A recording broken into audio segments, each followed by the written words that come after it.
Michael Lynn. This is a video to accompany an article that I just wrote about the Mordent and the various versions of that very basic ornament. I'm going to demonstrate some of the ways the Mordent is used in 4 different pieces. But first I thought I would talk a little bit about it. As you can see in the article, if you have it in front of you, there are 4 names that are often used for the ornament. Mordent with an E, Mordent with an A, Pince, the French version, which Couperin would have used, or Battement, which is the French version that Hotteterre would have used. All 4 of those things are exactly the same. And as you can also see in the article, in the very first little chart I gave, different composers use different signs to mean that same thing. So it gets a little complicated when you pick up a piece of music and you see a sign and you're trying to figure out what it is, and usually the composer isn't nice enough to tell you what it means. In the rare case of Hotteterre, he gives us a wonderful chart and tells us what they all mean, but most of the other composers don't do that, and we just have to learn through the context what the ornament is. That's usually fairly easy if you're used to the style. What a mordent is basically, it's the main note, the note below that, and then back to the main note.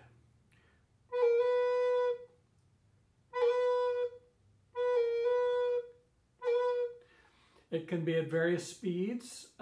Ideally, the speed of the ornament should be related to the character of the music that you're playing. So if you're playing something very lamenting or very sweet at a slow tempo, then you want that ornament to be on the slower side, whereas if you're playing a light, energetic piece, the ornament can be very, very quick.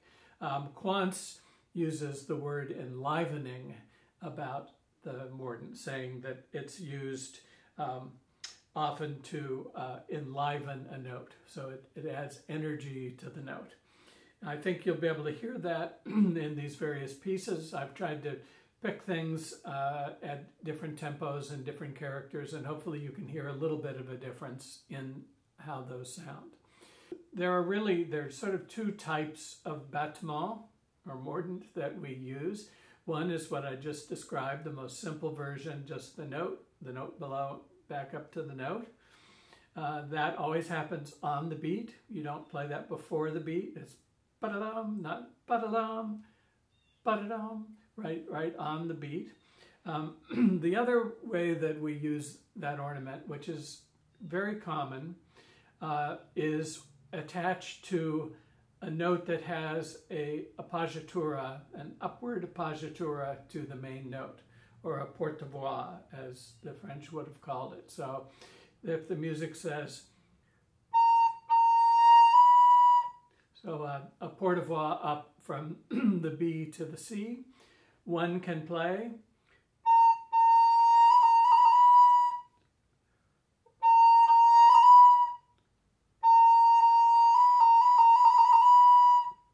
depending again on the character. So what that is it's the appoggiatura, which the composer will often write in.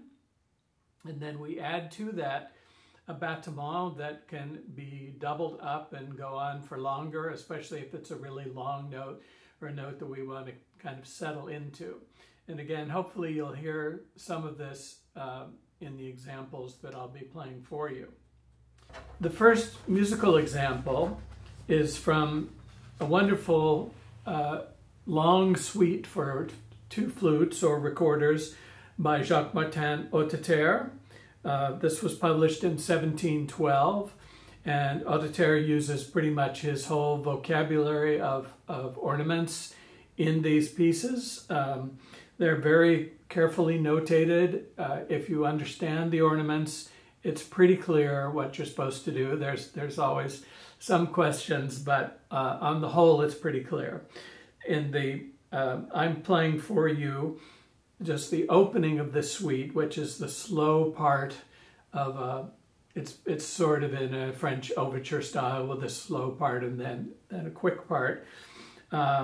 And the main ornaments that are included in this are the Battement, the porte-voix or partitura, the tour de chant, which we'll talk about another time. It's a kind of a turn that has a little bit of a air space in it, and at least one other trill that ends with a turn.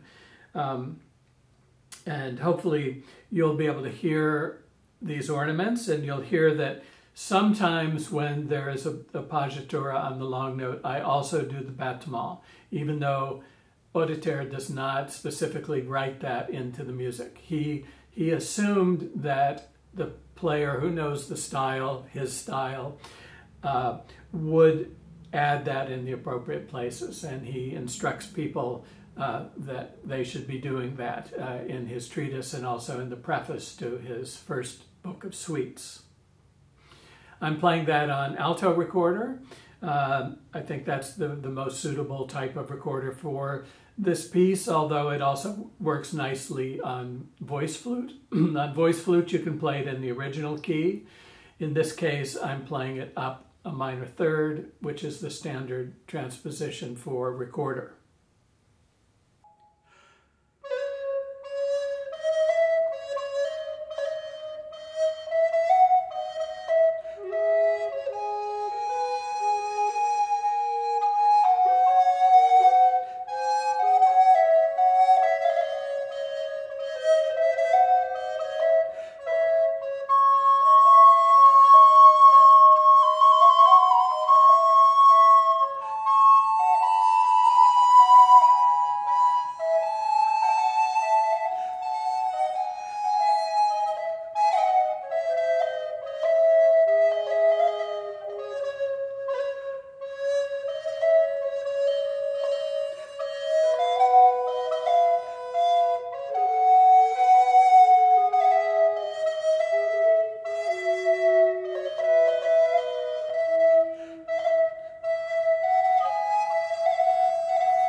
To thank my colleague Mark Edwards for playing harpsichord with me on 3 of these excerpts.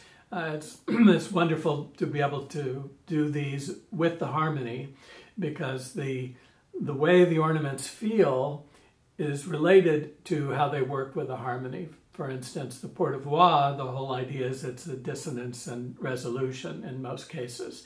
And it's much easier to hear that and to feel it as a player when you are accompanied by the continuo part. The next example that I'm going to play is a short allemande, légèrement, by François Couperin from the Concerts Royaux of 1722.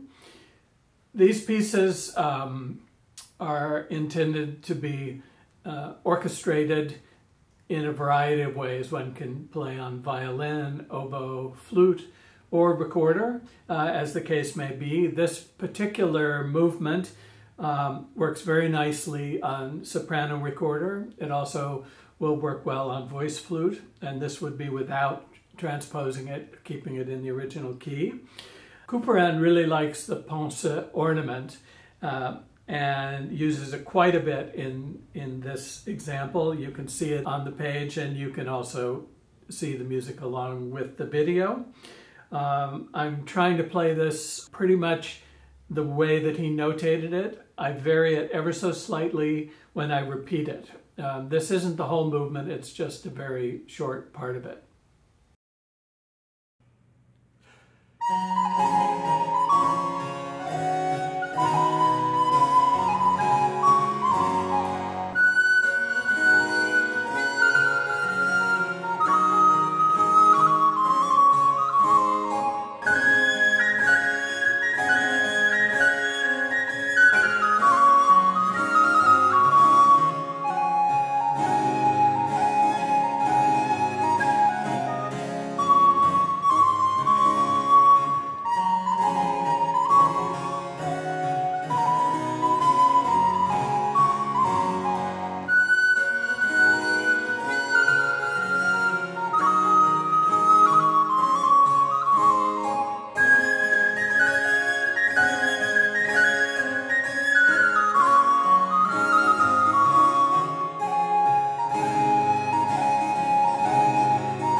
The next example is by Charles Dieupart. This is from a set of 6 suites that he wrote originally as keyboard pieces, highly ornamented, very carefully notated, and he provides a chart of these ornament signs at the beginning of his book. He also, though, makes a version of these for recorder and continuo, where the recorder is basically playing the top line of his keyboard part, and the continuo would make up the rest of the piece. Now, interestingly, in the keyboard version, as I mentioned, it's extensively ornamented. In the recorder version, there are virtually no ornaments. In this particular Allemande that I've chosen, he wrote in, I believe, 2 trill signs in the entire movement, and there are no other ornaments. Clearly, a recorder player of the time who was proficient in the style and played in a good manner would ornament them quite a bit. And so I have basically made my own version of the ornaments. I also vary them ever so slightly on the repeats. I'm not trying to make the repeat version sound like a variation on the first version, but it has a little more inflection to it. I'm using an interesting recorder for this. This instrument is known as a 4th flute. It's a recorder in B flat rather than in C, so it's 1 whole step larger than a regular soprano recorder. Interestingly, we nowadays think of the Baroque recorder as being the soprano recorder and the alto recorder and maybe the voice flute. But at the time, they also had the 6th flute, which was a recorder in D, the 4th flute, which was this recorder in B flat. They also had altos in G, and they had the voice flute, which was a tenor in D. So the reason it's called a 4th flute, they were measured from F, because F was what they would refer to as the common flute. It was the alto recorder was the main instrument of the Baroque recorder family. So you would measure a 4th above that, so from F to B flat. So B flat recorder was called a 4th flute. A regular soprano recorder was called a 5th flute because F to C is a 5th. You can see on the screen a picture with 4 recorders. These are the sort of small instruments, small recorders of the Baroque family. The smallest one is, of course, the sopranino recorder in F, an octave higher than the alto. This particular one made by Jean-Luc Boudreau. The next highest would be the 6th flute, which is soprano recorder in D. This is quite a special instrument made by Rudy Netsch. It's made of mammoth ivory, so it plays in D. Then the regular soprano, Terton model of von Hüne, and the B-flat soprano, which I have here, is a Stainsby model, also by von Hüne.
final example is a sarabande marked très lentement, very slow, by Pierre Philidor. This was published in 1717. It is originally written for the transverse flute, and so I've transposed it, in this case, up a minor third, which would be the normal transposition for recorder. Philidor wrote a set of 12 suites. The suites alternate between solo suites for continuo and flute or recorder, and duets for two flutes or two recorders. And they're really wonderful pieces. They're not so well known these days. They should certainly be better known. One of the things that's great about them is that Philidor notates some things that other people usually don't notate. The most important one is that he notates finger vibrato. We know from Hotteterre and most of the other woodwind sources that people used flattement, which was a finger vibrato,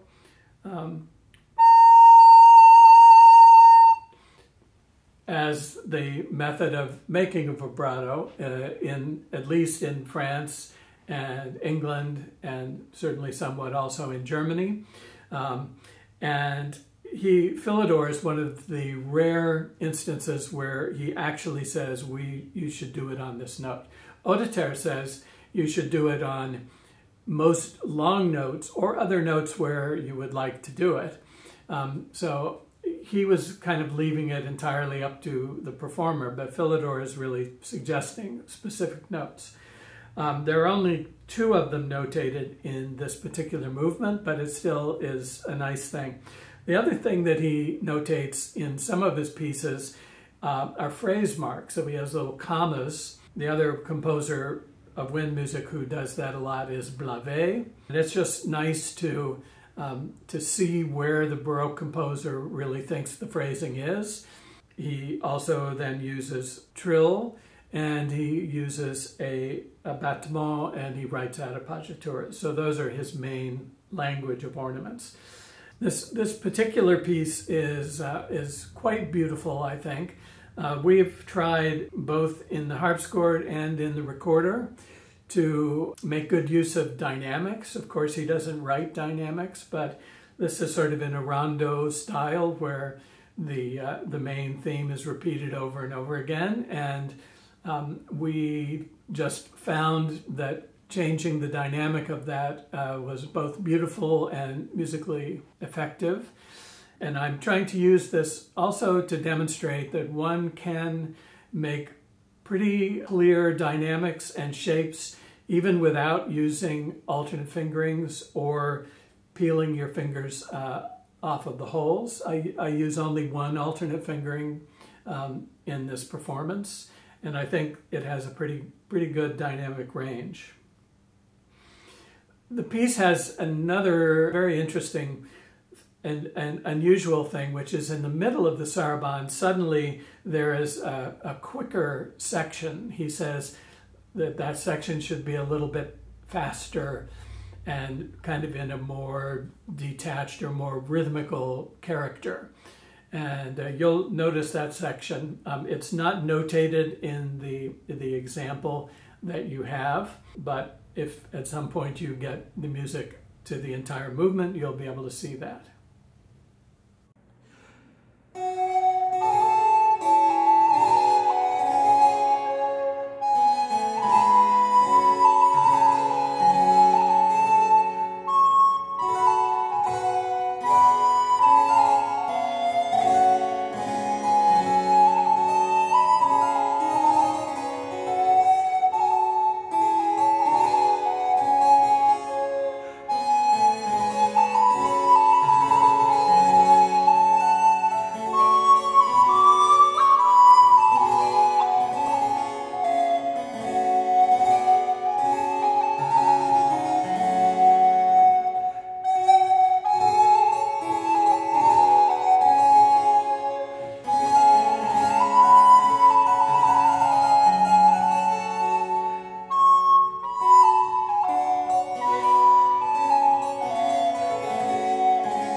I hope you enjoy this video. The next one that I'm planning to do, the next article and video, will be on flattement, or finger vibrato. This is both kind of a musical question, where do we put finger vibrato, since composers tend to not write it in the music, and technically, how do we play it, and how do we make it sound beautiful rather than silly? And hopefully you'll find that interesting.